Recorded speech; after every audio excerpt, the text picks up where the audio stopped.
So now we're going to go over some examples based on what we just learned, right? For springs. So let's get started. So a 0.15 kilogram mass is suspended from a vertical spring and it descends a distance of 4.6 centimeters, after which it hangs at rest. An additional 0.5 kilogram mass is then suspended from the first. What's the total extension of the spring? So let's get started, right? First thing you want to do is kind of look at what the drawing is showing you, right? You have this right here, which is just some bar, right? And you have this spring right here. That spring is basically, this is just to show you that it's a spring. And so this is where the problem starts. Looking at this spring right here, there's this specific mass on it, right?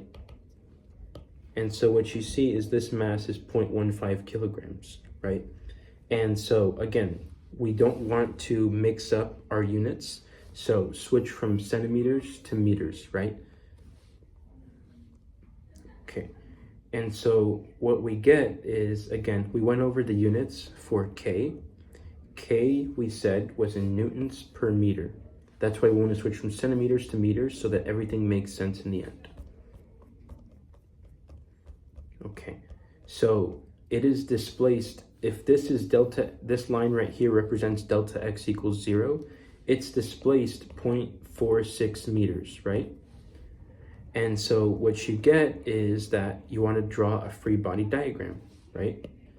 What you see is that the spring force is going up, it's opposing the motion, and mg is going down, right? It's bringing it down, that's the weight. And so if you solve for mg, you get that mg is equal to 1.47 newtons, right? And so what is F net in this case? Basically, if you solve for it, you get that F net is equal to the spring force minus mg, right? And what you see is that force of the spring is equal to mg. It's not accelerating. Remember how they said it was at rest?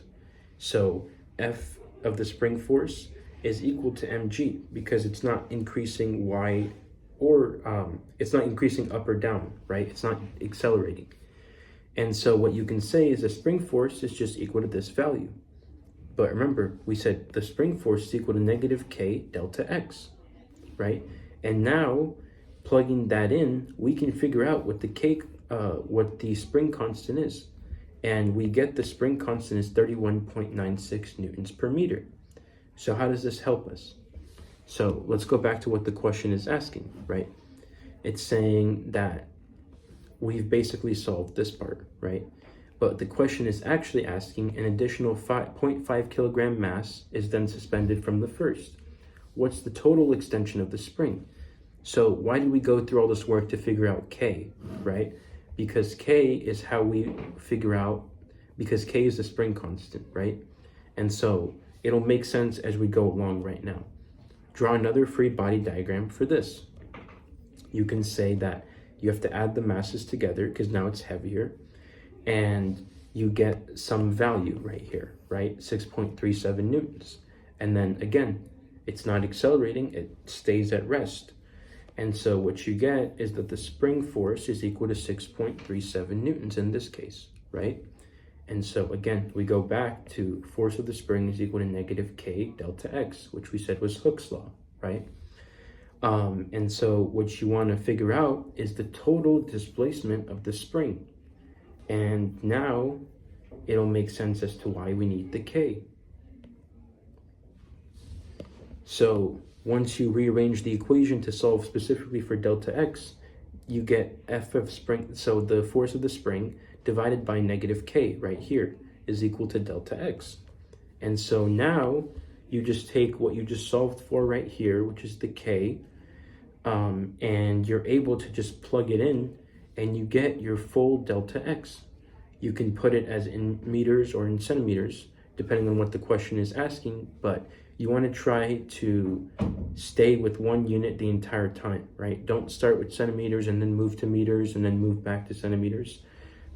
Just stick with one thing, right? Start with if it gives you centimeters, go to meters right away, right? And then if it's asking for the displacement and it's asking for it in centimeters, then you can convert back, right? And you could just say, you see how I put an or right here? This is just in case you wanted it in centimeters for some reason experimentally, right? Or the question was asking for it.